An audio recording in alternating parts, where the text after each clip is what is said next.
And now, Understanding the Times with Jan Markell, the program committed to helping you contend for the faith and view current events through the lens of the Bible. Here's Jan Markell.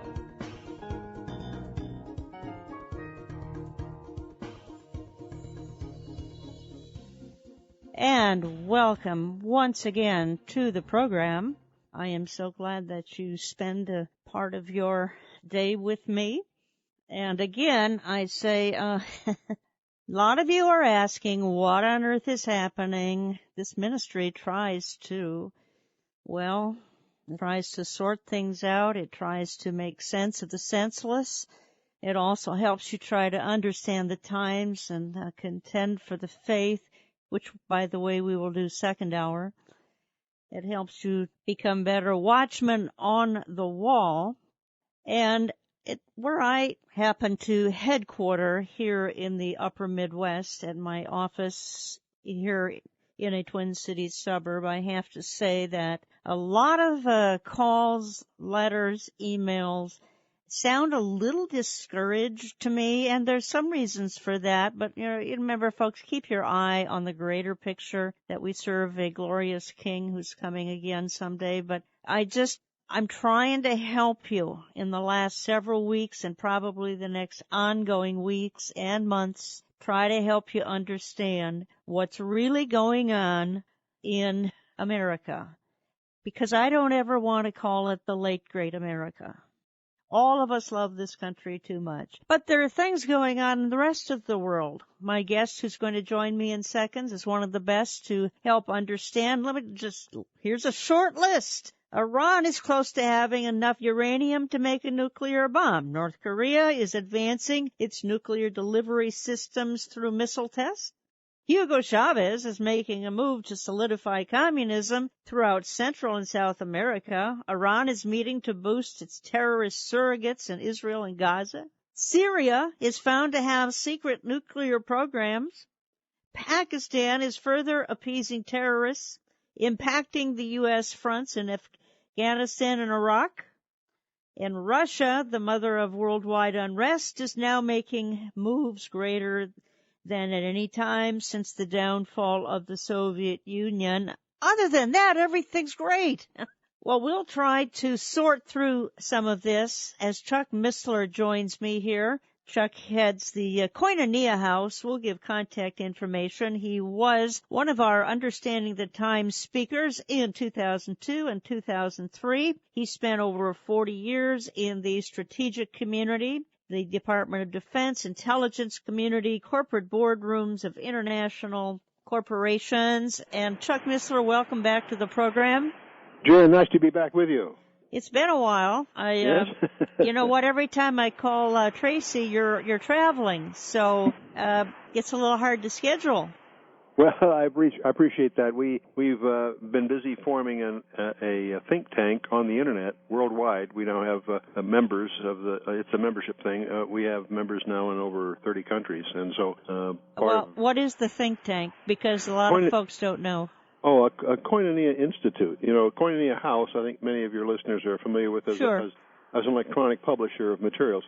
But we have also formed a what we might presumptuously call a think tank.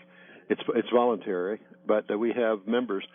Everything we have, all our commentaries on the entire Bible have been converted to courses. So you can take courses on the internet, and there are institutions that will accept those transcripts. We've actually graduated 4 PhDs, a couple of masters and so forth out of Louisiana Baptist University, where they'll accept our transcript for up to half of all the degree requirements all the way to the PhD. So that's part of it. But the main idea is that in addition to verse-by-verse studies of the Bible, we also have an avenue of study we call the Issachar track for those to be like the sons of Issachar who understood the times and knew what their country had to do. So that's a endeavor to understand the times. It's a endeavor to put together in our minds, at least, what's going on in the world and its biblical relevance.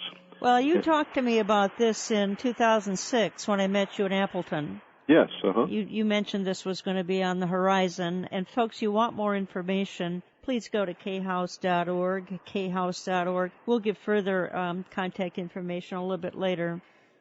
Chuck, in the interest of time, what I would like to talk about today, clearly some events in the world, but you monitor what's called strategic trends, and under that category you have these bullet points that you cover pretty consistently: weapons proliferation, global religion, decline of the U.S., global government, rise of European superstate, rise of Islam, struggle for Jerusalem, the Magog invasion, biotech and global pestilence, and rise of the Far East. We can't possibly get to all of those today, but let's try to hit some bullet points with as many as we can. And the one that I have picked first here, because it's of most relevance to Americans, and the program's heard across the country, actually around the world on the internet. So I still want to start with the issues facing America today. And you say this. You say, as we study the rise and fall of nations, there is a disturbing sequence throughout history. The sequence of nations, as observed by Alexander Tyler, 1750, follows a predictable pattern, quote, from bondage to spiritual faith, from spiritual faith to great courage, from courage to liberty, from liberty to abundance, from abundance to complacency, from complacency to apathy, from apathy to dependence, from dependence back again into bondage. And then you say it is hard to deny that it's hard to deny that we may well be at the zenith of that sequence. If you ask the average American, what is the biggest problem facing our nation? Is it ignorance or apathy? He will likely answer you, I don't know, and I don't care. Chuck, I think some of that may be changing as we speak. There were literally demonstrators out yesterday in America demonstrating against what's happening to our economy and the misuse of funds and the trillions of dollars. Well, you put your finger on what probably obviously is the biggest concern to all of us, and that is the predicament that we find ourselves in. And it's not just the president and the White House; it's the control, in fact, the spending frenzy by the liberal Democrats that have no checks and balances at this point. Yeah. Many people have no idea what $1 trillion really is.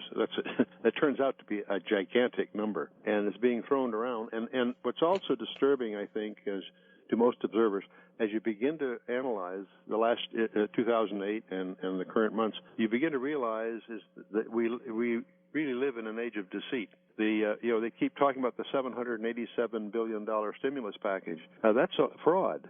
The actual liability is in the neighborhood of $2.4 trillion this year, and will involve $4 trillion the following year. So part of that's and it's also got nothing to do with the stimulus. It's 8,000 earmarks and so on.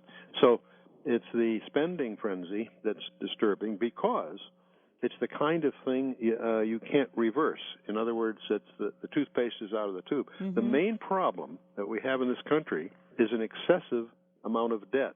Right. Debt at the personal level, debt at the corporate level, and debt at the government level. And the answer to that isn't to add more debt.